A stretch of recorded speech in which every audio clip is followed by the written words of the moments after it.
আজ আমি আপনাদের নিয়ে যাব এমন এক রহস্যময় প্রাচীন নগরীতে, যেখানে একসময় রাজাদের ঘোড়ার শব্দে কেঁপে উঠত মাটি, যেখানে যুদ্ধ হয়েছে, সাম্রাজ্য উঠেছে আবার ধ্বংস হয়েছে, আর আজ সেখানে শুধু ভাঙা ইট আর নীরব ধ্বংসস্তূপ। এই জায়গাটির নাম ভাঙড় পোর্ট। আজকে আমরা জানবো ভাঙড় পোর্টের ইতিহাস সম্পর্কে। আমি তিশা আছি আপনাদের সাথে। দেখছেন মিস্টোবা। বাংলার ইতিহাসে এটি শুধু একটি দুর্গ নয়, বরং হাজার বছরের পুরনো এক হারিয়ে যাওয়া সভ্যতার সাক্ষী। অনেক ইউটিউবার ও লোককাহিনীতে এই দুর্গ নিয়ে নানা রহস্যের গল্প শোনা যায়। কেউ বলেন এখানে গুপ্তধন লুকানো আছে, কেউ বলেন রাতের অদ্ভুত শব্দ শোনা যায়। কিন্তু আজকে আমরা শুধু সত্য ইতিহাস নিয়ে কথা বলবো, যেটা ইতিহাসবিদ ও প্রত্নতত্ত্ববিদরা গবেষণা করে বের করেছেন। বর্তমান ভারতের পশ্চিমবঙ্গের দক্ষিণ দিনাজপুর জেলার গঙ্গারামপুর এলাকায় অবস্থিত এই বাণগড় ইতিহাসে একটি কোটিবর্ষ নামেও পরিচিত ছিল। প্রত্নতাত্ত্বিক গবেষণায় জানা যায় এই অঞ্চল অন্তত 2000 বছরেরও বেশি পুরনো। এখানে মৌর্য যুগ, গুপ্ত যুগ, পাল যুগ, সেন যুগ, এমনকি মুসলিম শাসনেরও নিদর্শন পাওয়া গেছে। অর্থাৎ বাংলার বহু রাজবংশ এই দুর্গ ও নগরীকে ব্যবহার করেছে।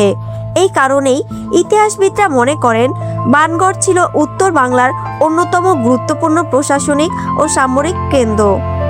খনন কার্যে এখানে পাওয়া গেছে বিশাল প্রাচীর, পোড়ামাটির মূর্তি, পুরানো মুদ্রা, মন্দিরের ধ্বংসাবশেষ এবং প্রাচীন রাস্তার চিহ্ন।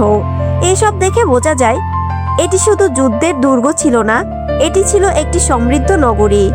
গবেষকদের মতে মৌর্য যুগ থেকেই এখানে মানুষের বসতি ছিল। পরে গুপ্ত সাম্রাজ্যের সময় এই অঞ্চল আরও সমৃদ্ধ হয়ে ওঠে। তখন বাণিজ্য, কৃষি ও ধর্মীয় পাল যুগে বৌদ্ধ ধর্মের প্রভাব বাড়লেও সেন যুগে আবার হিন্দু সংস্কৃতি শক্তিশালী হয়। এই পরিবর্তনের চিহ্ন বাণগড়ের ধ্বংসাবশেষে পাওয়া গেছে। সবচেয়ে গুরুত্বপূর্ণ বিষয় হলো বাংলায় মুসলিম শাসনের শুরুর দিকেও এই অঞ্চল খুব গুরুত্বপূর্ণ ছিল। ইতিহাস অনুযায়ী মুহাম্মদ বখতিয়ার খিলজি বাংলা জয়ের পর দেবকোট এলাকাকে রাজধানী করেছিলেন, যা বাণগড় অঞ্চলের খুব কাছে ছিল।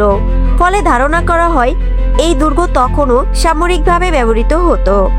তবে ধীরে ধীরে নদীর গতিপথ পরিবর্তন, রাজনৈতিক অস্থিরতা এবং নতুন শহর গড়ে ওঠার কারণে বাণগড়ের গুরুত্ব কমে যায়।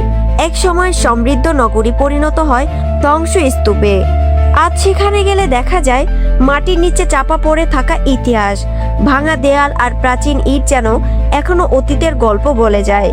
অনেক মানুষ বাণ রাজার দুর্গ নামেও এই জায়গাকে চেনে, কারণ লোককাহিনীতে বলা হয় পৌরাণিক রাজা বাণ এখানে রাজত্ব করতেন।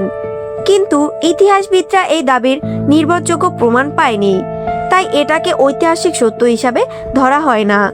আসল সত্য হলো বাণগড় ছিল বহু যুগ ধরে ব্যবহৃত একটি গুরুত্বপূর্ণ নগর ও দুর্গ, যার ইতিহাস বাস্তবে অত্যন্ত সমৃদ্ধ।